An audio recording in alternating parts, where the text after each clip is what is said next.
Hi guys, నేను మీ Vinay. Welcome to our channel Vinay tech in Telugu. వాళ్ళ వీడియోలో మనం మన ఎస్బీఐ ఏటీఎం నుంచి మన అమౌంట్ని ఏ విధంగా విత్డ్రాల్ చేసుకోవాలనేది అయితే ఈ వీడియోలో అయితే నేనైతే మీకు పూర్తిగా అయితే ఎక్స్ప్లెయిన్ చేస్తాను. ఫస్ట్ మీరు ఏటీఎం మెషిన్లోకి అయితే మీ ఎస్బీఐ ఏటీఎం కార్డుని అయితే ఇన్సర్ట్ చేయండి. నేనైతే ఇన్సర్ట్ చేస్తున్నాను. ఇన్సర్ట్ చేసిన తర్వాత మీకు లెఫ్ట్ సైడ్లో డొమెస్టిక్ అనేసి అయితే ఆప్షన్ అయితే ఉంటుంది, అక్కడైతే క్లిక్ చేయండి. క్లిక్ చేసిన తర్వాత ఇక్కడ మీకు నచ్చిన లాంగ్వేజ్ని అయితే సెలెక్ట్ చేసుకోండి. నేను ఇంగ్లీష్ లాంగ్వేజ్ని అయితే సెలెక్ట్ చేసుకుంటున్నాను. తర్వాత మీకు ఇక్కడ రైట్ సైడ్‌లో విత్‌డ్రావల్ అనేసి అయితే ఇంకొక ఆప్షన్ అయితే ఉంటది. ఆ విత్‌డ్రావల్ ఆప్షన్ పైన అయితే మీరైతే క్లిక్ చేయండి. క్లిక్ చేసిన తర్వాత ఇక్కడ మీరు ఎంత అమౌంట్‌ని విత్‌డ్రాల్ చేసుకోవాలనుకుంటున్నారు అనేసి అయితే అడుగుతుంది. నేనైతే ఒక 500 అమౌంట్‌ని అయితే విత్‌డ్రావల్ అయితే చేసుకోవాలనుకుంటున్నాను. సో నేను 500 అమౌంట్‌ని అయితే ఎంటర్ చేశాను. వన్స్ ఎంటర్ చేసిన తర్వాత యెస్ అనే ఆప్షన్ పైన అయితే క్లిక్ చేయండి. క్లిక్ చేసిన తర్వాత ఇక్కడ మీ ఎస్బీఐ ఏటీఎం కార్డ్ యొక్క పిన్ నంబర్‌ని అయితే ఎంటర్ చేయాల్సి అయితే ఉంటుంది. నేనైతే ఎంటర్ చేస్తున్నాను.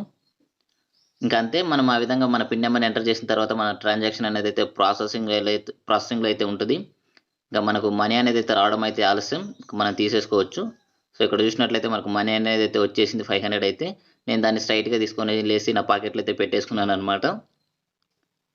ఇంకా ఇక్కడ మన స్క్రీన్ మీద చూసినట్లయితే ప్లీజ్ కలెక్ట్ క్యాష్ అని అయితే చూపిస్తుంది. ఆల్రెడీ మనమైతే క్యాష్‌ని అయితే తీసేసుకున్నాం.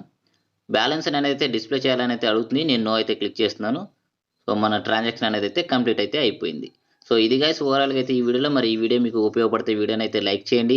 అలానే మన ఛానల్‌ని అయితే సబ్స్క్రైబ్ చేసుకొని ఇలానే సపోర్ట్ చేస్తూ ఉండండి. Until then keep watching our channel. By.